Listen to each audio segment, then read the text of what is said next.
New topic, crystal field theory, CFT, what is the need to overcome on VBT। First question मैंने यही पूछा था कि अगर VBT क्लियर कर देती तो CFT को आने की जरूरत नहीं पड़ती। VBT ने जो सबसे पहली चीज एक्सप्लेन करी थी कि ये है आपका सेंट्रल मेटल एटॉम, ये है आपका लिगेंड, लिगेंड जा रहा है सेंट्रल मेटल एटॉम के पास, बॉन्ड बनता है कोऑर्डिनेट, ये बताया था VBT ने। VBT ने क्या कहा था, the bond formed between central metal atom and ligand is purely coordinate bond. कौन सा बॉन्ड है भैया? लेकिन इस बात को नकारा किसने?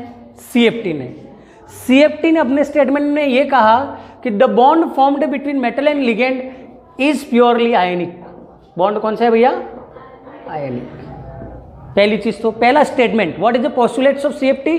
The first one is the bond formed between metal and ligand is ionic in nature. CFT का फर्स्ट पॉइंट। इसने क्यों कहा ionic, why it is ionic in nature? तो उसने ये कहा CFT considers metal and ligand as a point charge. किसने क्या कहा कि साहब मेटल और लिगेंड दो तो क्या है, दो चार्जेस हैं, क्या है? और हम भी ऑलरेडी जानते हैं मेटल के ऊपर क्या चार्ज होता है, प्लस चार्ज। जो लिगेंड अप्रोच करने आता है उसके ऊपर क्या चार्ज होता है? और दो चार्जेस के बीच में, अपोजिट चार्जेस के बीच में फोर्स ऑफ अट्रैक्शन काम करता है। कौन सा? Electrostatic force of attraction. कौन सा फोर्स ऑफ अट्रैक्शन है? इलेक्ट्रोस्टैटिक फोर्स ऑफ अट्रैक्शन, जिसको हम प्यार से क्या कहते हैं साहब? Ionic bond. क्या कहते हैं? और आयनिक बॉन्ड बनता है उसको तो हम आयनिक कंपाउंड्स कहते हैं। तो उसने इस बात को प्रूव किया। तो हमने तो जब VBT को सुना तब हमको लगा VBT सही है, नब CFT को सुन रहे हैं तो लग रहा है CFT सही है, और हमको दोनों पढ़नी है हमारे सिलेबस में। प्रश्न क्या बनेगा?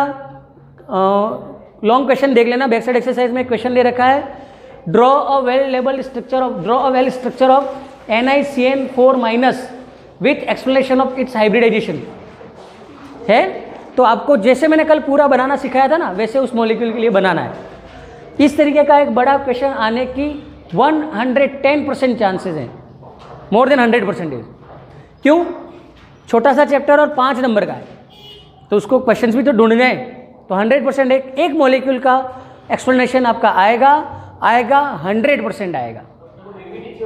VBT थ्योरी से करना है। CFT ने तो हाइब्रिडाइजेशन के लिए कोई बताया ही नहीं था, उसने तो ना कहा था हाइब्रिडाइजेशन क्या होता है, कुछ होता ही नहीं, खत्म। CFT never explains the concept of hybridization, वो हाइब्रिडाइजेशन की बात नहीं करता। उसने मुद्दे की ये बात करी, पहली चीज तो। अब दूसरा उसने ये कहा कि ध्यान से देखना, मेटल एटॉम के पास क्या होते हैं? d orbitals. क्या होते हैं? देखा था ना अपन ने, 3D 4D inner D outer D। ये जो d ऑर्बिटल्स होते हैं वो कितने प्रकार के होते हैं? 5 प्रकार के। कितने प्रकार के होते हैं? इन पांचों की एनर्जी होती है सिमिलर। पांचों की एनर्जी क्या होती है? And the orbitals having similar energy are set to be degenerated orbitals. क्या कहते हैं? तो हम क्या कहेंगे कि ये जो 5 d ऑर्बिटल्स हैं, इन पांचों की एनर्जी एक जैसी है, सिमिलर एनर्जी है, इसलिए इनको हम कहते हैं डीजेनरेटेड ऑर्बिटल्स। क्या कहते हैं? डीजेनरेटेड। ये भी किससे बताया? पहले से ही पता था, CFT ने तो खाली इसका जिक्र किया था, ये तो हम 11 में पढ़ चुके हैं। अगला पॉइंट, CFT ने ये कहा कि लिगेंड जब सेंट्रल मेटल एटॉम की तरफ आता है तो सिस्टम से आता है, दो ही तरीके हैं। There are 2 ways to approach central metal atom by ligand। अगर लिगेंड सेंट्रल मेटल एटम को अप्रोच करता है, मतलब उसको इलेक्ट्रॉन देता है, तो दो तरीकों से दे सकता है कि लिगेंड या तो आए कहां से? अलोंग द एक्सिस, और दूसरा है बिटवीन द एक्सिस। लिगेंड के आने के कितने तरीके हैं बंधु? 2। पहला अलोंग द एक्सिस, दूसरा बिटवीन द एक्सिस। या तो अलोंग द एक्सिस लिगेंड आएगा या आएगा बिटवीन द एक्सिस। अब इससे क्या होगा? तो जब भी लिगेंड आएगा किसकी तरफ? मेटल एटम्स की तरफ। लिगेंड के खुद के ऊपर क्या चार्ज है? माइनस। लिगेंड के खुद के ऊपर क्या चार्ज है? d ऑर्बिटल्स के अंदर आप क्या भरते हो? इलेक्ट्रॉन्स। इलेक्ट्रॉन्स के ऊपर क्या चार्ज है? यहां भी माइनस, यहां भी माइनस। क्या होगा? रिपल्शन। क्या होगा? When ligand approach to central metal atom, a repulsive forces acts between degenerated orbitals and ligands। इनके बीच में एक रिपल्शन फोर्स काम करता है, जिसकी वजह से ये d ऑर्बिटल्स टूट जाते हैं। क्या होता है? इसको हम कहते हैं स्प्लिटिंग ऑफ डी ट्रांजिशन। कहाँ पढ़ा था? 8th chapter. किस पे पढ़ा था? Zn+2 salts are white in color। ज़्यादा लोड नहीं लेना, याद नहीं आए तो याद आए तो ठीक है, नहीं आए तो ज़्यादा सोचना नहीं है। ये क्वेश्चन था Zn+2 salts are white in color कि Zn प्लस जिंक जो है वो ट्रांजिशन एलिमेंट के अंदर कंसीडर नहीं किया जाता, तो डीएनए ब्लॉक पढ़ना है उसके लिए साहब। डीएनए ब्लॉक 9 पहले 8th फिर 9th, ये बोर्ड वालों ने नींद में रख के नहीं रखा है, सिस्टम रखा है कि पहले 8th पढ़ना है फिर ही 9th पढ़ना है, तो उन्होंने सोच समझ के रखा है, इसलिए 8 9 पास रखें, क्योंकि 8th का कंसेप्ट 9th का कंसेप्ट सेम है। ठीक, तो क्या हो जाता है? डी जनरेटेड ऑर्बिटल्स जो होते हैं डी ऑर्बिटल्स, उनकी हो जाती है स्प्लिटिंग, डी ऑर्बिटल्स टूट जाते हैं। और ये टूट जाते हैं 2 सेट्स में, एक तो आ जाते हैं 3 ऑर्बिटल और एक आ जाते हैं 2 ऑर्बिटल। तो साहब यहाँ मेरा तो पहला प्रश्न यही आ जाता है दिमाग में कि सर 3 2 ही क्यों? मेरी इच्छा ही हो कि मैं 4 को अलग करूँ, 1 को अलग करूँ, नहीं कर सकते क्या? अपनी मर्जी भाई। बात यह कि 5 को तोड़ना है तो 4 1 भी कर सकता हूँ, 3 2 ही क्यों? उसका भी सिस्टम है, कारण है, रीजन है। और वो रीजन ये है कि हमने यही पहले 2 बात बताई है। लिगेंड कहाँ से आएगा या कहाँ से आएगा? अब सुनेंगे। अब हमारे पास क्या है? D orbitals. क्या है? किस किस को डी ऑर्बिटल की शेप पता है? मुझे पूरा विश्वास था, एक भी हाथ खड़ा नहीं होगा। What is the shape of D orbitals? Double dumbbell. S की स्फेरिकल, पी की डंबल, डी की डबल डंबल। याद आए तो ठीक है, नहीं आए तो लोड नहीं लेना है, अपने कोई भी लोड लेके काम नहीं करना है। वाई और एक्स, तो ये पहला ऑर्बिटल आता है डी का, कौन सा? डी एक्स वाई, जिसमें आपके डंबल्स कहाँ होते हैं साहब? ऐसे। दूसरा कौन सा आता है? डी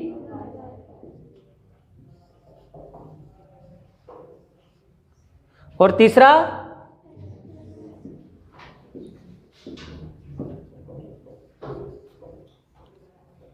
बराबर, चौथा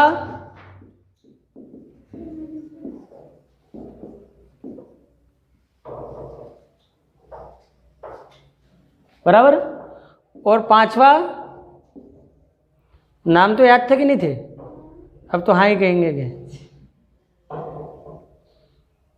यस। ये 5 ऑर्बिटल्स 11 की नोट्स की नोटबुक निकालना, उसके अंदर ये 5 बनवा रखें, संभाल के रखे होंगे आपने एज इट इज। तो ये 5 है। अब मैंने वहाँ क्वेश्चन छोड़ा था आपके लिए कि why it is splits into 3 and 2, 4 1 क्यों नहीं? अब उसका आंसर यहाँ कहीं दिख रहा है आपको? इसमें से कुछ समझ में आ रहा है? अगर इसमें समझ में आ रहा हो तो इसमें आपको ये देखने को मिला कि ये और ये तीनों एक जैसे हैं, है ना? जिसमें आपके ऑर्बिटल्स कहाँ लाई करते हैं? Between the axis. कहाँ लाई करते हैं? फिर रिपीट कर रहा हूँ, ये तीनों ऑर्बिटल्स कहाँ लाई करते हैं? एक्स। इसलिए तू भाई, मैं भी भाई, तू जहाँ जाएगा वहाँ मैं भी जाऊँगा, तो ये तीनों तो जाएंगे एक साथ, जब भी जाएंगे, चाहे ऊपर जाए चाहे नीचे जाए। तो इसलिए 3 का सेट। इन 3 कौन कौन से हैं साहब? D x y, d y z, d z x, जिसको CFT ने नाम दिया क्या भैया? T2G। क्या नाम दिया CFT ने? अब CFT इनको DXY, DYZ, DZX नाम से नहीं पहचानता, किस नाम से पहचानता है? T2G। मतलब आपको पता होना चाहिए DXY, DYZ, DZX। अब आया समझ में? ये दोनों देखोगे तो एक जैसे दिख रहे हैं, जिसमें आपके लिगेंड कहाँ लाई करते हैं? Along the axis. इसलिए ये कहेगा कि भाई जहाँ तू वहाँ मैं, तो कौन से? DX² - Y² और DZ², वो ये दोनों, इन दोनों को इसने नाम दिया EG। क्या नाम दिया? इस तरीके से जब भी CFT के अंदर लिगेंड मेटल की तरफ आता है तो मेटल के डी ऑर्बिटल्स का वो क्या कर देता है? स्प्लिटिंग 2 भाग में, T2G और EG। अब क्यों 3 और क्यों 2 पता पड़ी आपको? कोई 4 सेम मिल रहे हैं क्या? अलग है, 3 ही सेम मिल रहे हैं, 2 ही सेम मिल रहे हैं, इसलिए 3 2 ही टूटेंगे, T2G और EG। आया समझ में? अब क्या होगा? ये 5 ऑर्बिटल्स थे, इनकी स्प्लिटिंग होगी और एक ऑर्बिटल चला जाएगा ऊपर और एक ऑर्बिटल आ जाएगा। तो फिर प्रश्न कि सर 3 ही क्यों? मुझे 2 को ऊपर ले जाना है, अपनी इच्छा। आप 2 को भी ले जा सकते हो और 3 को भी ले जा सकते हो, लेकिन उसके लिए भी कब 3 ऊपर जाएगा? कब दो ऊपर जाएगा वो डिपेंड करेगा। कैसे, अब मैं आपको समझाता हूँ। देखो कैसे, अपन ने क्या बताया, लिगेंड जब भी मेटल को अप्रोच करेगा दो ही तरीके हैं, या तो अलोंग द एक्सिस या बिटवीन द एक्सिस। तो जब भी मान लो लिगेंड आ रहा है अलोंग द एक्सिस, कब आ रहा है, तो उसको कौन से ऑर्बिटल्स मिलेंगे, जो ऑर्बिटल्स अलोंग द एक्सिस होंगे। मैं बात चाह रहा हूं कि मैं यहां से पालोदा जा रहा हूं तो मुझे बीच में लोहारिया ही मिलेगा, सुननी और भीमपुर तो मिलेगा नहीं। जब मैं बांसवाड़ा जाऊंगा तो मुझे रास्ते में ये दोनों गांव मिलेंगे। पालोदा जाऊंगा तो मैं ये सोचूं मुझे रास्ते में भीमपुर ने सुननी मिल जाए, तो फिर मुझे यूं घूम के बांसवाड़ा से प्रतापपुर होकर पालोदा जाना पड़ेगा, तो ये दो बीच में आएंगे। बात आ रही मेरी समझ में। तो मतलब ये कि लिगेंड जब आपका अलोंग द एक्सिस आएगा तो उसको अलोंग द एक्सिस वाले ही लिगेंड मिलेंगे। और अलोंग द एक्सिस लिगेंड कौन से हैं, ये दोनों। तो रिपल्शन किस में ज्यादा होगा, T2G में होगा या EG में होगा, जो रास्ते में मिलेगा उसी से रिपल्शन ज्यादा होगा। ये तीनों तो मिल ही नहीं रहे, तो क्यों रिपल्शन शो करेगा। तो इन दोनों में रिपल्शन ज्यादा होगा, और जिनमें रिपल्शन ज्यादा होगा उनकी एनर्जी बढ़ जाएगी। जिनमें रिपल्शन ज्यादा होगा उनकी एनर्जी बढ़ जाएगी, इसलिए इन दोनों की एनर्जी बढ़ेगी। तो ये दोनों कहां शिफ्ट कर जाएंगे, ऊपर, बाकी तीन कहां जाएंगे। तो कब दो ऊपर जाएंगे, जब लिगेंड कहां से आएगा, अब उल्टा काम, लिगेंड कहां से आ रहा है, बिटवीन द एक्सिस। तो बिटवीन द एक्सिस कौन से लिगेंड आ रहे हैं, ऑर्बिटल्स, ये तीनों। इन तीनों में रिपल्शन ज्यादा होगा, ये तीनों ऊपर चले जाएंगे। तो कुल मिला के CFT ने एक ही पंचायत करी थी, डी ऑर्बिटल टूटते कैसे, आई बात समझ में, इस तरीके से टूटते हैं। अब CFT को दो मॉलिक्यूल्स को लेकर एक्सप्लेन किया उसने, दो शेप्स को, CFT for octahedral complex, CFT for tetrahedral complex. तो हमारा अगला टॉपिक है CFT फॉर ऑक्टाहेड्रल कॉम्प्लेक्स। और एक बात सुनना, इन दोनों ऑर्बिटल्स के बीच की एनर्जी को हम कहते हैं CFSE, जिसका फुल फॉर्म है क्रिस्टल फील्ड स्प्लिटिंग एनर्जी। क्या नाम है, क्रिस्टल फील्ड स्प्लिटिंग एनर्जी। और इन दोनों का जो ये सेंटर है, उस सेंटर को हम रिप्रेजेंट करते हैं त्रिभुज से, डेल, ट्रायंगल, त्रिभुज, जानते हो ना, पर ये त्रिभुज नहीं है, डेल बोलते हैं इसको। और ये डेल किसके लिए, अगर आप अष्टफल की संकुल की बात करोगे, मतलब ऑक्टाहेड्रल की बात करोगे, तो इसको बोलेंगे डेल O। और अगर यही आपका टेट्राहेड्रल कॉम्प्लेक्स होगा तो इसको बोलेंगे डेल T। ये किसके बराबर होता है, तो it is equal to 10dq। ये एक यूनिट कन्वर्जन है, del is equal to 10dq, इसमें भी इतना ही होगा। अब इनके बीच में ये एनर्जी डिफरेंस अलग अलग है, और ये इसका सेंटर पॉइंट है जिसको हम कहते हैं बेरी सेंटर। क्या कहते हैं, वो टेट्राहेड्रल में मैं पूरा डायग्राम बना के बताऊंगा, ठीक सब। तो अब स्टार्ट करें ऑक्टाहेड्रल कॉम्प्लेक्स पहले। तो पहला हमको बात करना है CFT फॉर ऑक्टाहेड्रल कॉम्प्लेक्स। अच्छा, पता तो पड़ रही है ना CFT में क्या पढ़ना चाह रहे हैं अपन, वो प्रश्न क्या बनेगी वो बतानी पड़ेगी, पढ़ तो लेंगे पर क्वेश्चन की समझ में नहीं आएगी CFT में से क्वेश्चन क्या बनेगा। तो CFT में भी एक क्वेश्चन आपके बैकसाइड एक्सरसाइज में दे रखा है, दो मॉलिक्यूल को CFT के बेस के ऊपर एक्सप्लेन करना है आपको। एक क्वेश्चन दे रखा है पीछे, जो लास्ट ईयर हाफ ईयरली में आया था गवर्नमेंट के पेपर में, है क्वेश्चन CFT से। हाइब्रिडाइजेशन थोड़ी बताना है इसमें तो यही बताना है डी ऑर्बिटल कैसे टूटेंगे, इलेक्ट्रॉन किस में जाएंगे, कैसे जाएंगे ना वो। और ये याद रखना, ये पॉइंट मैं नोट्स में लिख के दूंगा, CFT never explains the concept of hybridization. इसने हाइब्रिडाइजेशन की बात ही नहीं करी, वो तो हमारा कोई लेन देन ही नहीं है, उसने क्लियर कर दिया। मुझे मेजर बात उसने यही कही, ligand, splitting, repulsion, energy increase, T2G, EG, खेल खत्म, इतनी बातें इसने करी। लैंग्वेज पढ़ोगे ना जब टेक्स्ट बुक से, तब मैं ये जो पॉइंट मैंने समझा है वो रिपीट होंगे दिमाग में, लेकिन उसके लिए टेक्स्ट बुक खोल के लैंग्वेज पढ़नी है। आज शाम को जब भी घर जाओ तो ये काम करना है, CFT खोलना है, उसके पॉइंट देखो, जो लैंग्वेज दे रखी है वो इतनी ईजी है कि जैसे जैसे आप पढ़ोगे ना वैसे वैसे मैंने जो यहाँ समझाया है वो सब आपके दिमाग में रिपीट होगा कि सर ने ये पॉइंट बताया था, ये भी था, ये भी था, तो वो चीज़ मिलेगी आपको, लेकिन वो टेक्स्ट बुक से लैंग्वेज पढ़नी है। क्लियर। अब सबसे पहला कौन सा कॉम्प्लेक्स लेना है भैया, ऑक्टाहेड्रल। ऑक्टाहेड्रल कॉम्प्लेक्स बनाने आता है सबको, यस और नो, हाँ या ना। आपका ऑक्टाहेड्रल कॉम्प्लेक्स में एक तो क्या होता है, मेटल एटॉम, और लिगेंड कितने होते हैं इसमें, 6 लिगेंड्स। कितने लिगेंड्स होते हैं, 6 लिगेंड्स। 6 लिगेंड्स होते हैं,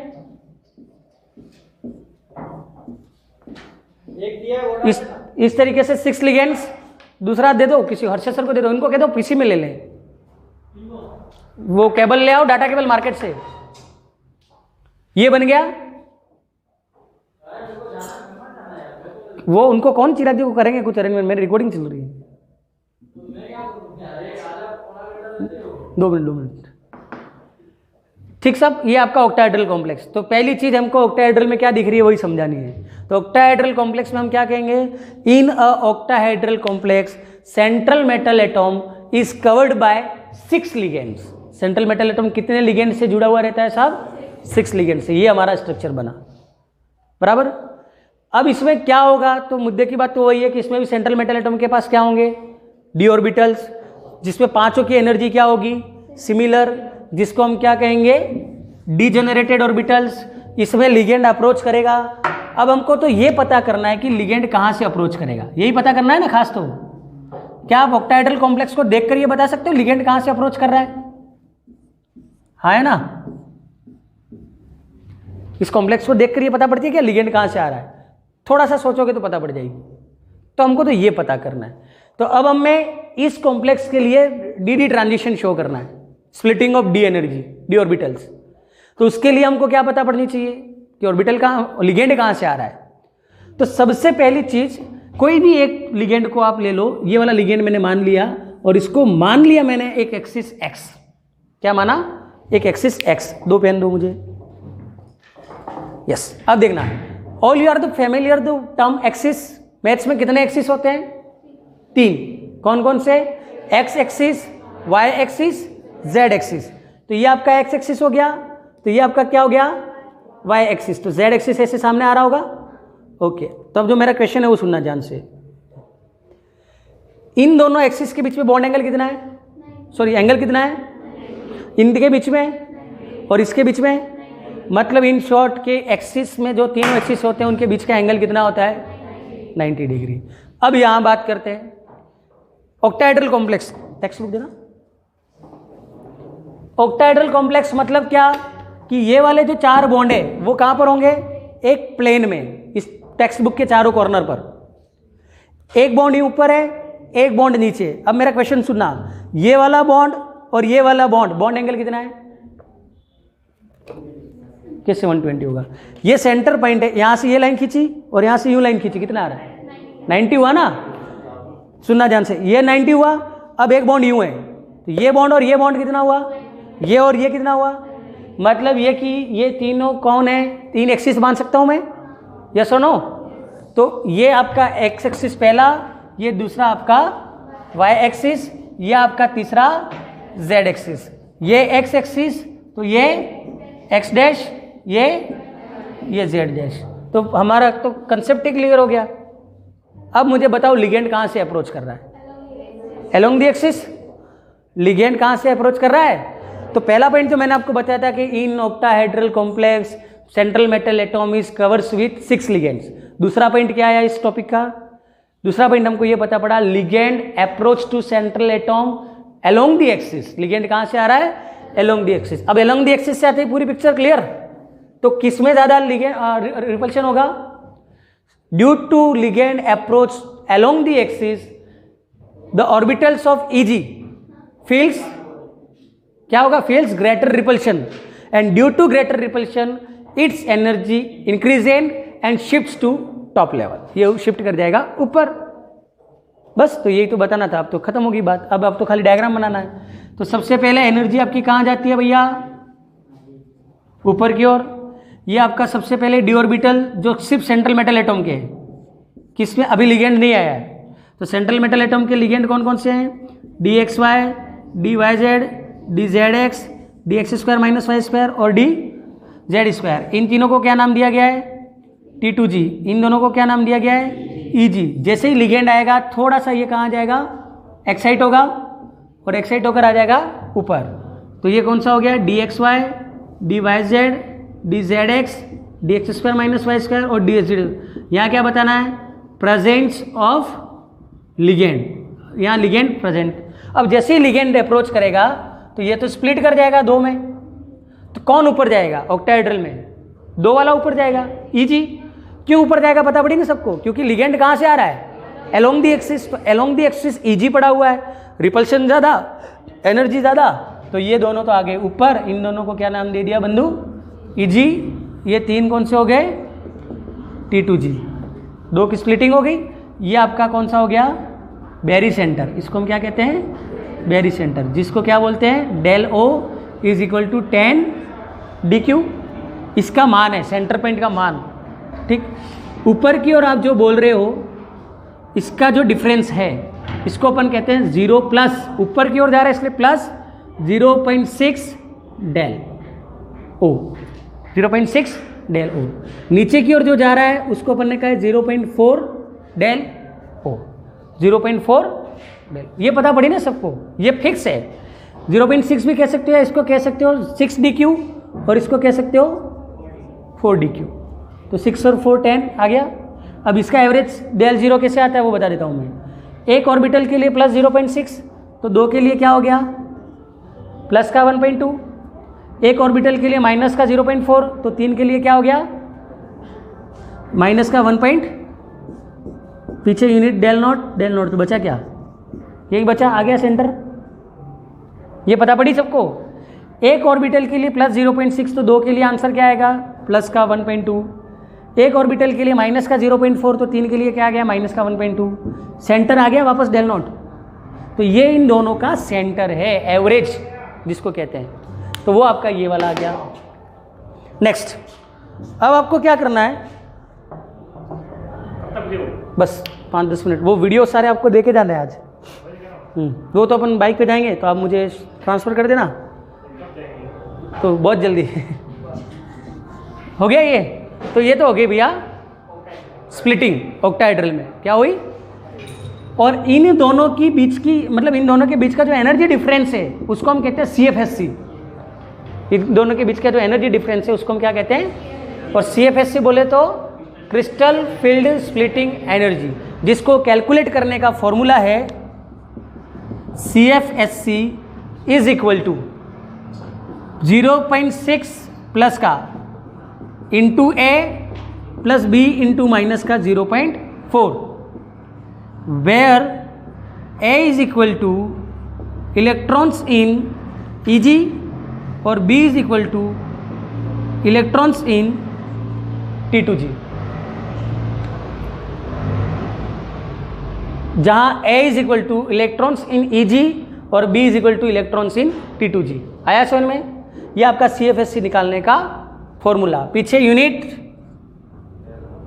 क्लियर, ये CFSC निकाल। अब आपको क्या करना है, ये स्प्लिटिंग दो तरीके से हो सकती है, और लिगेंड स्प्लिटिंग के लिए आपके पास कितने हैं, दो प्रकार के लिगेंड है। पहला है स्ट्रॉन्ग फील्ड लिगेंड और दूसरा है वीक फील्ड लिगेंड। तो अगर स्ट्रॉन्ग फील्ड लिगेंड है तो वो तो रिपल्शन ज़्यादा शो करेगा कि कम करेगा, ज़्यादा शो करेगा, और ज़्यादा रिपल्शन तो स्प्लिटिंग ज़्यादा होगी। मतलब क्या, strong field ligand shows more splitting as compared to weak field ligand. Weak field ligand की कंपैरिजन में स्ट्रॉन्ग फील्ड में स्प्लिटिंग ज़्यादा होगी। अब आपको CFSC की कैलकुलेशन करनी है। किसकी कैलकुलेशन करनी है, आपकी बुक में एक टेबल बना रखी है, CFSC की कैलकुलेशन करनी है। ये कैलकुलेशन करना मैं नेक्स्ट वीडियो में, आपको वीडियो मिलेगा, मैथ्स वाले बच्चों को सिखाऊंगा ये टेबल बनाना। तो ये फॉर्मूला तो यही लगाना है उसके अंदर, बट उसमें इलेक्ट्रॉन कैसे भरेंगे, तो दो केस बनाने हैं। Case first strong field ligand के लिए CFSC की calculation, case 2 week field ligand के लिए CFSC की कैलकुलेशन। फिर टॉपिक यही पढ़ना है, किसका, ऑक्टाहेड्रल की जगह अब क्या आ जाएगा, टेट्राहेड्रल। फिर चैप्टर खत्म। जय हिंद, जय भारत।